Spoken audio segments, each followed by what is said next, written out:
வாழ்வில் வார்த்தை ஊழியங்கள் வழங்கும் இன்றைக்கான இறை வார்த்தை. நம் ஆண்டவர் இயேசு கிறிஸ்துவின் இணையற்ற நாமத்தில் இந்த காலை வேளையிலே மகிழ்ச்சியோடு உங்களை வாழ்த்துகிறேன்.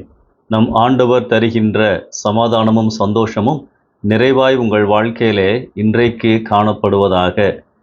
இன்றைக்கான இறை வார்த்தையில் அடிப்படையான ஒரு சத்தியத்தை உங்களோடு நான் பகிர்ந்து கொள்ள விரும்புகின்றேன். எங்கே போகிறோம்?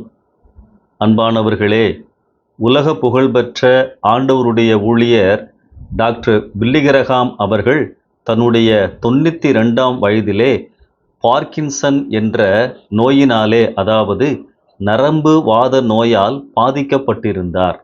அவருடைய 93வது பிறந்த நாளுக்கு ஒரு மாதத்திற்கு முன்பு அங்கிருந்த சில ஆவிக்குரிய தலைவர்கள் அவரை கௌரவப்படுத்துவதற்காக மதிய உணவிற்கு அழைத்திருந்தார்கள்.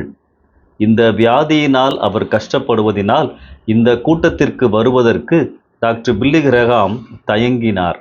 ஆனால் அழைத்தவர்களோ, நீங்கள் பெரிய செய்தி ஒன்றும் கொடுக்க வேண்டாம், வாருங்கள், நாங்கள் உங்களை கௌரவப்படுத்த விரும்புகின்றோம்.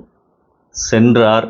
அந்த நாளிலே அநேகர் அவரை பாராட்டி பேசின பின்பு டாக்டர் பில்லி கிரஹாம் தன்னுடைய பேச்சை ஆரம்பித்தார்.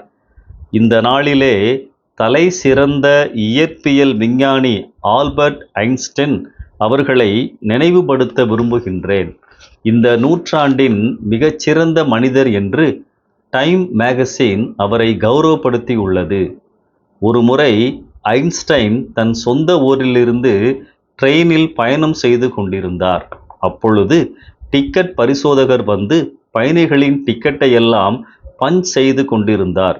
ஐன்ஸ்டைன் அவர்கள் அருகே வந்தபோது அவர் தன் கோட்டில் உள்ள பாக்கெட்டில் டிக்கெட்டை தேடினார், கிடைக்கவில்லை. தன்னுடைய பேண்ட் பாக்கெட்டில் தேடினார், சூட்கேஸை திறந்தார், அங்கேயும் கிடைக்கவில்லை. தான் உட்கார்ந்திருந்த சீட்டின் பின்னால் தேடினார், குனிந்து கீழே பார்த்தார், அப்பொழுதும் கிடைக்கவில்லை. அப்பொழுது அந்த டிக்கெட் பரிசோதகர் சொன்னார், டாக்டர் ஐன்ஸ்டைன், நீங்கள் யாரென்று எனக்கு தெரியும், எங்கள் எல்லாருக்கும் நீர் யாரென்று தெரியும், நீங்கள் கட்டாயம் டிக்கெட் வாங்கியிருப்பீர்கள், கவலைப்பட வேண்டாம் என்று சொல்லி நகர்ந்து விட்டார். ஐன்ஸ்டைனும் இந்த பாராட்டிற்கு தலையசைத்தார். பிறகு அந்த டிக்கெட் பரிசோதகர் மற்றவர்களின் டிக்கெட்டை பஞ்ச் செய்துவிட்டு அடுத்த கம்பார்ட்மெண்ட்டுக்கு போகும் பொழுது அப்போதும் ஐன்ஸ்டைன் தன்னுடைய சீட்டின் கீழே குனிந்து தன்னுடைய டிக்கெட்டை தேடிக் கொண்டிருந்தார். உடனே அந்த பரிசோதகர் வேகமாக அவரிடம், ஐயா, கவலைப்படாதீர்கள், நீங்கள் யார் என்று எனக்கு தெரியும், ஒன்றும் பிரச்சனை இல்லை, உங்கள் டிக்கெட் தேவையில்லை என்றார். நீங்கள் கண்டிப்பாக வாங்கியிருப்பீர்கள்.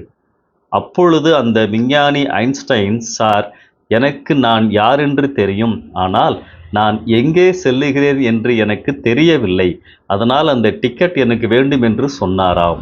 அவருக்கு ஞாபக மறதி உண்டு. இதை சொல்லிவிட்டு டாக்டர் பில்லி கிரஹாம் தொடர்ந்து இவ்விதமாய் பேசினார். நான் இப்போது அணிந்திருக்கும் ஆடையை பார்த்தீர்களா? இது புத்தம் புதிய ஆடை. நானே சென்று இந்த ஆடையை வாங்கினேன்.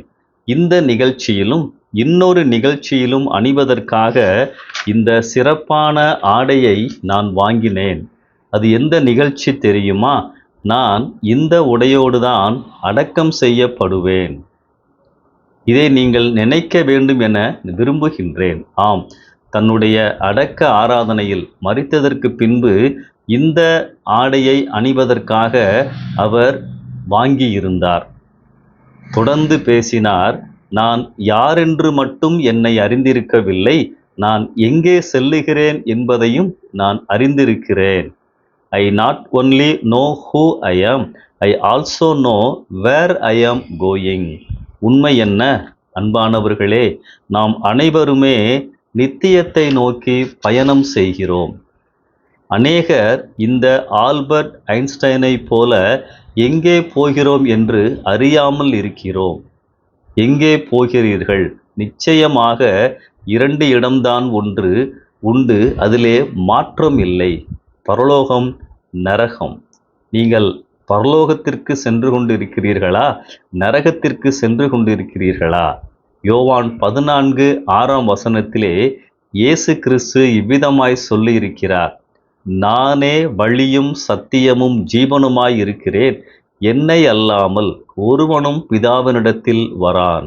ஆம், இயேசு ஒருவரே பரலோகத்திற்கு வழியாக இருக்கிறவர்.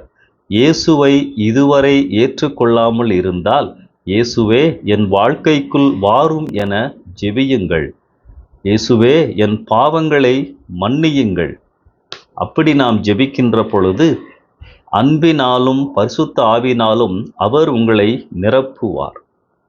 நீர் எனக்காக என் பாவங்களுக்காக சிலுவையில் மரித்தீர், எனவே ஒரு நாள் நான் உம்மோடு பரலோகத்தில் இருப்பேன் என்று விசுவாசிக்கிறேன் என்று சொல்லுங்கள். ஆம் அன்பானவர்களே, இந்த நிச்சயத்தோடு இந்த நாளை ஆரம்பியுங்கள். நான் எங்கே போகிறேன்? பரலோகத்திற்கு நான் போய் கொண்டிருக்கிறேன். நேற்றைக்கு உங்களை வழிநடத்தின ஆண்டவர் இன்றைக்கும் உங்களை வழிநடத்துவார், தேவைகளை சந்திப்பார். நம்பிக்கையோடு புதிய நாளை ஆரம்பியுங்கள். ஆமென்.